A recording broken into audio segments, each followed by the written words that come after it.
उत्तराह भविष्य की माता। नमस्कार, स्वागत है आपका हमारे खास भाग में, जहां हम आज बात करेंगे महाभारत की एक अनमोल और कम चर्चित नायिका की, उत्तराह की। इस कहानी का समय महाभारत के युद्ध के बाद का है, जब युद्ध के मैदान में कई वीरों ने अपना बलिदान दे दिया और एक नई पीढ़ी की उम्मीद जगी। तो चलिए पहले पहचान लेते हैं मुख्य पात्रों को जो इस कहानी के केंद्र में हैं। उत्तराह वह धृतराष्ट्र के पुत्र अभिमन्यु की पत्नी और भविष्य के राजा परीक्षित की माता हैं। अभिमन्यु जो अर्जुन के पुत्र थे, महाभारत के युद्ध में वीरगति को प्राप्त हुए। उत्तराह एक विधवा, गर्भवती और फिर भी पूरे राज्य की आशा बनी। उनके जीवन की कहानी हमें सिखाती है मातृत्व की ताकत, संघर्ष के बाद भी उम्मीद बनाए रखने की हिम्मत, और कैसे एक माँ अपने बच्चे में अपने वंश की विरासत और भविष्य को संजोती है। अब बात करें अभिमन्यु की। अभिमन्यु महाभारत युद्ध के सबसे साहसी योद्धाओं में से एक थे। वे अर्जुन के पुत्र थे और अपनी बहादुरी के लिए प्रसिद्ध थे, लेकिन दुर्भाग्य से अभिमन्यु काफी कम उम्र में ही युद्ध में शहीद हो गए। उनकी मृत्यु ने पूरे पांडवों के परिवार को गहरा सदमा दिया, खासकर उत्तराह को जो उस वक्त गर्भवती थीं। और फिर परीक्षित जो उत्तराह और अभिमन्यु के पुत्र थे, उनकी कहानी भी बेहद महत्वपूर्ण है। परीक्षित ने अपने समय में पांडवों का राज संभाला और एक आदर्श राजा के रूप में इतिहास में अपनी जगह बनाई। उनकी सुरक्षा को भगवान कृष्ण ने अपनी कृपा से सुनिश्चित किया।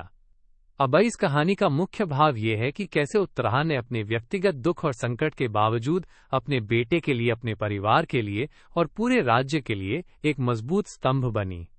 ये कहानी है मातृत्व की, जो न केवल एक जीवन को जन्म देती है बल्कि एक पूरी विरासत को आगे बढ़ाती है। कल्पना कीजिए, उत्तराह उस समय जब उनके पति अभिमन्यु युद्धभूमि में नहीं लौटे, वह अकेली, गर्भवती और अनिश्चितता से घिरी हुई थीं। उस समय उनकी हिम्मत और धैर्य को समझना आसान नहीं था। एक आम सी औरत के लिए ऐसा समय कितना कठिन होगा जब वो अकेली अपने बच्चे को पालने की जिम्मेदारी उठाती है और साथ ही पूरे राज्य की उम्मीदें भी उसी पर टिकी हों। उत्तराह ने उस समय खुद को न केवल एक मां के रूप में बल्कि एक रक्षक के रूप में भी स्थापित किया। यहाँ हमें एक बहुत बड़ी सीख मिलती है कि संकट के समय में भी हमें हार नहीं माननी चाहिए। उत्तराह ने अपने दुख को अपने बच्चे के भविष्य के लिए ताकत में बदला। उनकी कहानी हमें बताती है कि माताएं अपने बच्चों के लिए कितनी बड़ी प्रेरणा और शक्ति होती हैं। जब कोई माँ अपने बच्चे के लिए खड़ी होती है तो वो पूरे संसार को जीत सकती है। भले ही अभिमन्यु नहीं रहे, लेकिन उत्तराह के गर्भ में जो जीवन था वह न केवल उनका बल्कि पूरे पांडव वंश का भविष्य था। उसी बच्चे परीक्षित ने बाद में पांडवों का राज संभाला। ये दर्शाता है कि माताएं केवल जीवन देती नहीं, वे अपनी संतानों के माध्यम से अपनी विरासत और संस्कार भी आगे बढ़ाती हैं। और यहाँ भगवान कृष्ण का भी उल्लेख जरूरी है। कृष्ण ने परीक्षित की रक्षा की, उनकी सुरक्षा का बीड़ा उठाया। ये दिखाता है कि जब हम अपने कर्तव्यों और जिम्मेदारियों को निभाते हैं तो हमें दूसरों से भी मदद मिलती है। कृष्ण का किरदार हमें ये सिखाता है कि जीवन में संकट के समय में सहायता लेना भी जरूरी है, और भगवान या कोई भी बड़ा व्यक्ति हमेशा हमारी रक्षा कर सकता है, बशर्ते हम अपने कर्तव्य को निभा रहे हों। तो दोस्तों, उत्तराह की कहानी हमें ये याद दिलाती है कि मातृत्व केवल एक जैविक प्रक्रिया नहीं बल्कि एक जिम्मेदारी, एक शक्ति और एक उम्मीद की किरण है।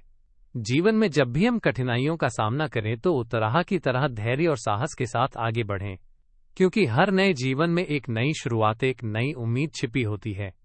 आज की हमारी ये कहानी यहीं समाप्त होती है। आशा करता हूं कि उत्तराह की ये प्रेरणादायक कहानी आपको पसंद आई होगी और आपके दिल को छू गई होगी। अगली बार फिर मिलेंगे महाभारत की किसी नई दास्तान के साथ।